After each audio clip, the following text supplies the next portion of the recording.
নমস্কার বন্ধুরা, শান্তি রান্নাঘরে সবাইকে স্বাগত। আজকে চলে এসেছি সামার স্পেশাল দুটো ঠান্ডা ঠান্ডা রেসিপি নিয়ে।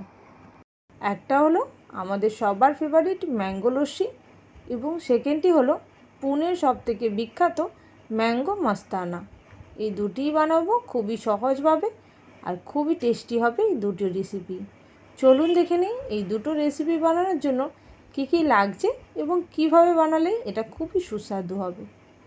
এই দুটো রেসিপির জন্য প্রধান উপকরণ হলো আম হলো ফলের রাজা, আর এটা দিয়ে যে কোনো রেসিপি কিন্তু খুবই সুস্বাদু হয়। চলুন দেখে নিই। সবার প্রথমে আমি নিয়ে নিয়েছি আম এখানে মাঝারি সাইজের দুটো হিমসাগর আম নিয়ে নিয়েছি। এই দুটো আমি কেটে নিয়ে ভেতরের পাল্পটা বের করে নেব। খুবই সহজভাবে আম কাটা যায়, আপনারা হয়তো সকলেই জানেন, তাও আমি একবার দেখিয়ে দিচ্ছি। সবার প্রথমে আমের ওপরের দিকে বোঠার অংশটাকে কেটে বাদ দিয়ে দিলাম। তারপরে আমটাকে এইভাবে স্লাইস করে নেব। আমের দুটো দিকে দুটো স্লাইস বের করে নিয়ে তারপরে ছুরির সাহায্যে বা স্পুনের সাহায্যে আপনারা কিন্তু খুব সহজে আমের পাল্পটাকে বের করে নিতে পারবেন। আমি সবার প্রথমে দুটো স্লাইস নিয়ে নিলাম। এই দুটো আমের আমি সবটুকু অংশই ব্যবহার করব। আমের দুটো সাইডও ব্যবহার করব, আটির দিকটাও ব্যবহার করব। এখন আমি আমের ভিতরে পাল্পটাকে এইভাবে একটা স্পুনের সাহায্যে বের করে নিচ্ছি।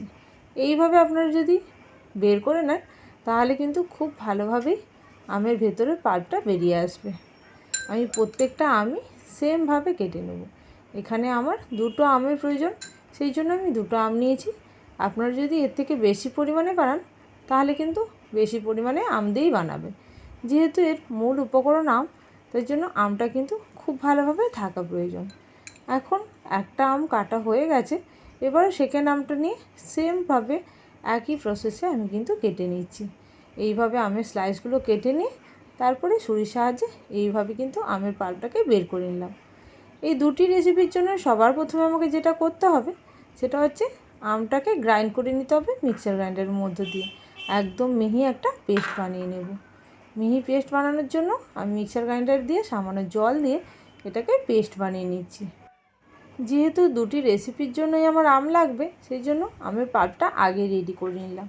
সবার প্রথমে আমের পাল্পটা রেডি করে নিই। এই আমের পাল্পটাকে একটা গ্লাসের মধ্যে আমি ট্রান্সফার করে নিচ্ছি। এখন আমি সবার প্রথমে যেটা বানাবো সেটা হচ্ছে ম্যাঙ্গো লস্যি। ম্যাঙ্গো লস্যির জন্য যতটুকু আম প্রয়োজন ততটুকুই আম নেব, আর বাকিটা রেখে দেবো ম্যাঙ্গো মস্তানা বানানোর জন্য। সবার প্রথমে আমার এই মিক্সার গ্রাইন্ডারটা ব্যবহার করতে হবে, সেই জন্য আমি এটাকে একটুখানি খালি করে নিলাম। এবার সবার প্রথমে এখানে দিয়ে দিচ্ছি মিক্সার গ্রাইন্ডারের মধ্যে দই। আমি লস্যি বানানোর জন্য এখানে আমুলের টক দই ইউজ করছি। টক দই দেওয়ার পরে এরপরে দিয়ে দেবো আমের কাত। আমের যে কাতটা আমি বানালাম এক্ষুনি, সেইটা থেকে হাফ পরিমাণ আমের কাত এখানে দিয়ে দিচ্ছি, আর বাকিটা রেখে দেবো ম্যাঙ্গো মস্তানা বানানোর জন্য। আমের কাতটা দিয়ে দেওয়ার পরে এরপরে আমি কিছুটা পরিমাণে চিনি দেব। এখানে চিনির পরিমাপটা আপনারা যতটুকু মিষ্টি খেতে চাইবেন ততটুকুই কিন্তু দেবেন। এখানে আমি প্রায় 4 থেকে 5 টিস্পুন দিলাম চিনি। আমি অতটুকুই চিনির পরিমাপ দিলাম। আপনারা যদি বাড়াতে চান তাও বাড়াতে পারেন, বা কমাতে চাইলে কমিয়েও নিতে পারেন। এখন আমি এটাকে ভালো করে গ্রাইন্ড করে নেব। এই গ্রাইন্ড করার পরেই আমার ম্যাঙ্গো লস্যিটা রেডি হয়ে যাবে। দেখুন কতটা সুন্দর দেখতে হয়েছে, আর টেস্টটাও কিন্তু খুবই মজার হয়। আপনারা এইভাবে ম্যাঙ্গো লস্যিটি বাড়িতে বানিয়ে দিতে পারেন। এছাড়াও আপনারা চাইলে হ্যান্ড ব্লেন্ডার দিয়েও এটা বানিয়ে নিতে পারেন। সবার প্রথমে গ্লাসে বরফ দিয়ে দিলাম। এটা কিন্তু অপশনাল, আপনারা চাইলে দিতে পারেন, নাও দিতে পারেন। আমি ঠান্ডা ঠান্ডা খেতে চাইছি, তার জন্য সবার প্রথমে এখানে গ্লাসের মধ্যে বরফের টুকরো দিয়ে তারপরে লস্যির ঘোলটা দিয়ে দিলাম। দেখুন কতটা সুন্দর দেখতে হয়েছে। আর উপর থেকে একটুখানি ড্রাই ফ্রুট সরিয়ে এটাকে আপনারা সার্ভ করে দিতে পারেন।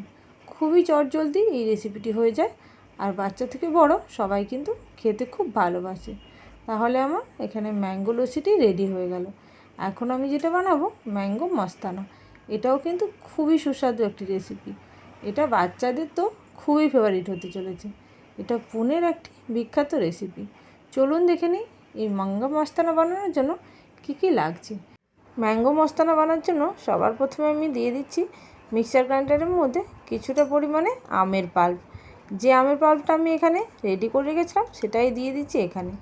এখানে প্রায় সবটাই দিলাম আমের পাল্প। এখানে 2 গ্লাস বানাবো, সেই 2 গ্লাসের মতো করে কিন্তু আমি সমস্ত উপকরণগুলো দিচ্ছি। এরপরে দিয়ে দেবো এর মধ্যে 1 কাপ ঠান্ডা দুধ। এখানে আমি গরুর দুধ ইউজ করছি, ঠান্ডা 1 কাপের থেকে একটু কম আমি দুধ দিলাম। আপনারা যেরকম ঘনত্বের খেতে চাইবেন সেই পরিমাণে দুধ দেবেন। এরপরে দিয়ে দিচ্ছি ভ্যানিলা আইসক্রিম। এই মাঙ্গা মস্তানা বানানোর জন্য ভ্যানিলা আইসক্রিমটা কিন্তু খুবই একটি প্রয়োজনীয় উপকরণ, আর এটা দিলে এটার টেস্টটাও কিন্তু খুব ভালো হয়।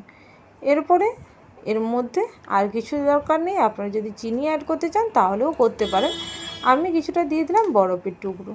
চিনি এখানে ইউজ করলে একটুখানি বেশি মিষ্টি হবে, সেই জন্য আমি মিষ্টির পরিমাণটা কম করে রাখলাম। আইসক্রিম যেহেতু দিয়েছি সেই জন্য মিষ্টিটা এখানে অ্যাডজাস্ট হয়ে যাবে।